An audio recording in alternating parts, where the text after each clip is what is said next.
Hello everyone, teaching मंत्रा के इस YouTube channel पे मैं कुणाल चौबे आप सभी का स्वागत करता हूं। आज के इस वीडियो में हम लोग सीडीपी के अंतर्गत एक new chapter, new topic, gender as a social construct, लिंग एक सामाजिक संरचना के रूप में इसको हम लोग जानेंगे, समझेंगे। ठीक है, उससे पहले आइए दो टर्म जो है हमारा, पहला टर्म सेक्स और दूसरा टर्म जेंडर, इस दोनों के बीच में हम लोग डिफरेंसेस को समझ लेते हैं। ठीक है, कहता है कि जो हमारा सेक्स है वो बायोलॉजिकल कंस्ट्रक्ट होता है। सेक्स क्या होता है? बायोलॉजिकल कंस्ट्रक्ट होता है, जबकि अगर जेंडर की बात करें तो वो हमारा सोशल कंस्ट्रक्ट होता है। यानी कि हिंदी में दोनों सेम ही है, लिंग, ठीक है, लेकिन इंग्लिश की बात करें तो एक सेक्स है तो दूसरा जेंडर है। तो सेक्स वही जो है हमारा जैविक संरचना होता है। कैसी संरचना होता है? तो यह हमारा जैविक संरचना होता है। ठीक है, लेकिन वही अगर बात करें सोशल जेंडर की तो यह हमारा सोशल कंस्ट्रक्ट होता है, यानी कि यह हमारा सामाजिक संरचना होता है। क्लियर है? जब आपसे क्वेश्चन में पूछा जाए, हिंदी मीडियम में क्वेश्चन आप दे रहे हैं और उस टाइम में पूछे कि लिंग क्या है, लिंग क्या है, तो आप उस टाइम में हिंदी के क्वेश्चन को ध्यान में न रखते हुए आप इंग्लिश लैंग्वेज में जाएंगे, वहां पे देखेंगे कि उसका इंग्लिश दिया क्या हुआ है। अगर सेक्स दिया हुआ है तो आंसर हमारा बायोलॉजिकल कंस्ट्रक्ट होगा, और अगर जेंडर पूछा गया है कि व्हाट इज जेंडर, देन हमारा आंसर जो है वो आपका सोशल कंस्ट्रक्ट होगा। यानी कि जो हमारा जेंडर है वह हमारा सामाजिक संरचना होता है। क्लियर है? यानी कि यह समाज के द्वारा बनाया गया एक कल्पना कहिए, है ना, तो यह समाज के द्वारा बनाया गया है, यह सामाजिक संरचना होता है। ठीक है, अब आइए इसमें कुछ टर्मोलॉजी हैं जिसको हम लोग समझेंगे, जैसे कि जेंडर इक्वलिटी क्या है, जेंडर इनइक्वलिटी क्या है, जेंडर स्टीरियोटाइप क्या है, डिस्क्रिमिनेशन क्या है, जेंडर बायसनेस क्या है, इन तमाम चीजों को हम लोग समझेंगे। ठीक है, आइए एक एक करके देखते हैं। सबसे पहले समझते हैं कि जेंडर इक्वलिटी होता क्या है, यानी कि लिंग समानता है क्या। क्लियर है? तो कहता है कि लिंग समानता जो है it refers to equivalent qualifications, equivalent abilities, equivalent opportunities, equivalent capabilities and same right of learning and working, same right of learning and working. मतलब कि जो हमारा लिंग समानता है उसके अनुसार, ठीक ना, बिना किसी भेदभाव किए लड़का या लड़की, मेल या फीमेल में सभी को एक समान रूप से योग्यता प्रदान करना, सभी को एक समान अवसर प्रदान करना, है ना, सभी को एक समान अधिकार देना, ये सारी चीजें जो हैं हमारी लिंग समानता को सुनिश्चित करती है। यानी कि मेल और फीमेल में बिना किसी भेदभाव के उनको हर एक चीज प्रोवाइड कराना, हर एक अवसर उसे प्रदान करना, हर एक अधिकार समान रूप से देना ही हमारा क्या है? लिंग समानता है, जेंडर इक्वलिटी है। क्लियर है? अब जो है हमारे समाज में भिन्न भिन्न पहलुओं से, भिन्न भिन्न तरीकों से समाज में असमानता भी जगती है। अब वो कैसे?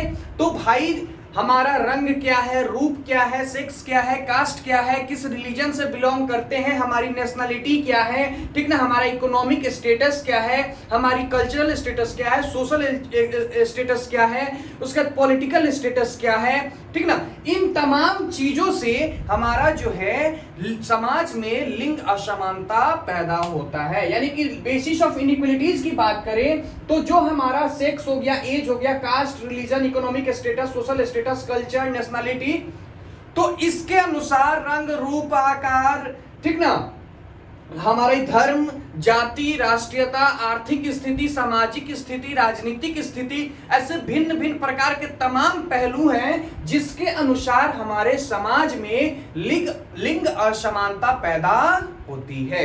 क्लियर है? अब आगे बात करते हैं कि जेंडर स्टीरियोटाइप है क्या। क्लियर है?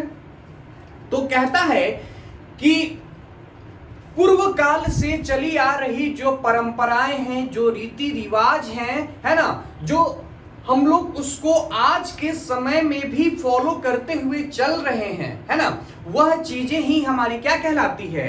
जेंडर स्टीरियोटाइप है। यानी कि प्री कॉन्सेप्ट नोशंस जो है हमारे किसी भी पर्सन को लेके, किसी ग्रुप को लेके, वही चीज हमारा क्या कहलाता है? आपको जेंडर स्टीरियोटाइप कहलाता है। क्लियर है? यानी कि जैसे कि मान लीजिए कि पूर्व के समय में ऐसी परंपरा थी कि लड़कियां जो है वो पर्दे के पीछे रहेंगी और लड़के घर से बाहर का काम देखेंगे। तो यह क्या है? लिंग रूढ़िबद्धता है ना। स्टीरियोटाइप का हिंदी होता है रूढ़िबद्धता। ठीक है, तो यह रूढ़िबद्धता है, पूर्व से चली आ रही जो परंपराएं हैं, जो रीति रिवाज है, उसी का अनुसरण करते हुए हम आज के समय में भी चल रहे हैं। तो यह जेंडर स्टीरियोटाइप है। और हम अपने इस चीज को, लिंग रूढ़िबद्धता को डे टू डे लाइफ में हम अपने देख सकते हैं। जैसे कि जो हमारी पर्सनल ट्रेट्स होती हैं, है ना, जो हमारा व्यवहार है, बिहेवियर है, जैसे कि घर में हम रह रहे हैं, वहां पे क्या बिहेवियर है, वहां पे हम लोग देख सकते हैं कि लड़का लड़की में भेदभाव किया जा रहा है, घर परिवार में ही हो गया। उसके ऑक्यूपेशंस में, व्यवसाय में, कि लड़का है तो यह काम करेगा, लड़की है तो यह काम करेगी, लड़की घर का काम करेगी, लड़का बाहर का काम करेगा, है ना, लड़की है तो डॉक्टर ही बनेगी, लड़का है तो इंजीनियर बनेगा। तो इस तरीके से वो चीजें, उनकी हॉबीज में भी चेंजेस देखने को मिलेगी आपको, अपीयरेंसेस में भी, है ना, कि लड़का है तो उसे एकदम डिंग डोंग में क्या कहें, रिजिड बन के रहना है ना, उसकी पर्सनालिटी हाई फाई होनी चाहिए, दबंग दिखना चाहिए। लेकिन लड़की है तो उसको दब के रहना है, घर में चिपक के रहना है, बिल में रहना है, वो वाली बातें हो गई, है ना। तो ये चीजें हो गई। फैमिली फंक्शंस जो होते हैं, घर में जो कोई हमारा त्योहार होता है, कोई फेस्टिवल होता है, कोई ओकेजन है, तो वहां पे उनकी ड्रेसेस वो आप देखेंगे, वो चीजें भी जो है आपको जेंडर स्टीरियोटाइप को प्रदर्शित करती है। कम्युनिकेशन में, स्पोर्ट्स में, जो हमारे घर में बाहर में जो स्पोर्ट्स वगैरह होती हैं, कि लड़का जो है क्रिकेट खेलेगा, लड़की जो है बैडमिंटन खेलेगी या फिर कैरम बोर्ड खेलेगी, इंडोर गेम्स खेलेगी। तो यहाँ पे भी हमको जेंडर स्टीरियोटाइप देखने को मिलता है। क्लियर है? अब देखिए कि जेंडर डिस्क्रिमिनेशन, जेंडर बायसनेस और जेंडर स्टीरियोटाइप, जो हमारा लिंग भेदभाव, जेंडर बायसनेस है, और जो लिंग रूढ़िबद्धता है, यह तीनों चीज हमारा किसके अंतर्गत आता है? लिंग असमानता के अंतर्गत आता है। क्लियर हुआ? अब आइए कि देखिए कि जेंडर स्टीरियोटाइप जो है हम अपने फैमिली में देख रहे हैं, शादी संबंध में देख रहे हैं, है ना, जो हमारा करिकुलम है, एजुकेशन है, वहां पे भी आपको जेंडर स्टीरियोटाइप देखने को मिलेगा। जैसे कि मान लीजिए कि जो हमारा टेक्स्ट बुक होता है ना, तो टेक्स्ट बुक में आप देखिएगा कि जो एड्स वगैरह बनाए गए होते हैं, उसमें आपको दिखाया गया होगा कि लड़की जो है किचन का काम कर रही है, महिला जो है किचन का काम कर रही है, और जो जेंट्स है, जो मेल है, लड़का जो है, वो बाहर का काम आपका कर रहा होगा। तो ये क्या है? वो सारी लिंग रूढ़िबद्धता ही है। अब देखिए, अब इसका कुछ ना कुछ तो एजुकेशनल इंप्लीकेशंस भी होंगे। भाई एज अ टीचर हम जब पढ़ रहे हैं कि हमारे समाज में ये लिंग रूढ़िबद्धता है, लिंग असमानता है, लिंग भेदभाव है, तो आखिर हम इसको कैसे खत्म करेंगे, है ना। तो कहता है कि एज अ टीचर आपको क्या करना चाहिए कि क्लासरूम में सभी को एक समान अवसर प्रदान करना चाहिए, सभी को एक समान अधिकार देना चाहिए, किसी भी लड़का या लड़की में किसी भी प्रकार का कोई भेदभाव नहीं करना चाहिए। आपको जो है जेंडर न्यूट्रल लैंग्वेज का यूज करना चाहिए।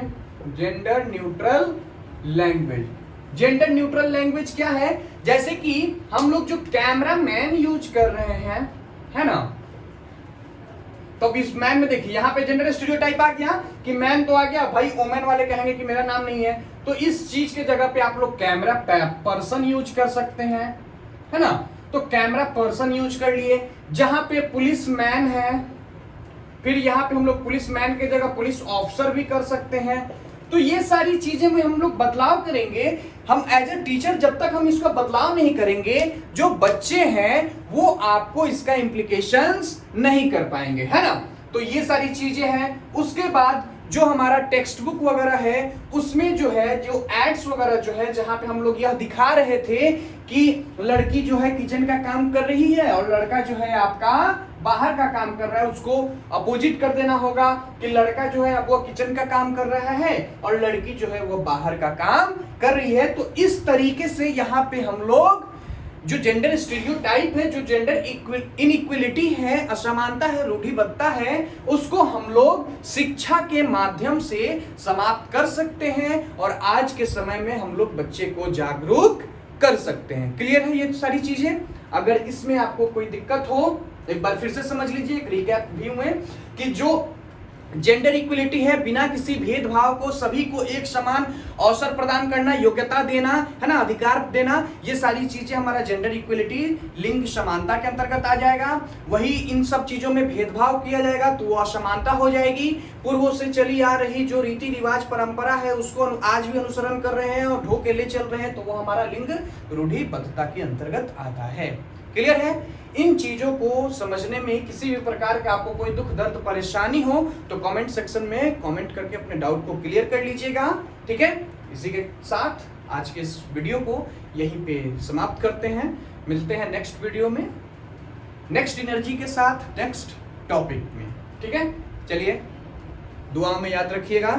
Thank you and have a nice day.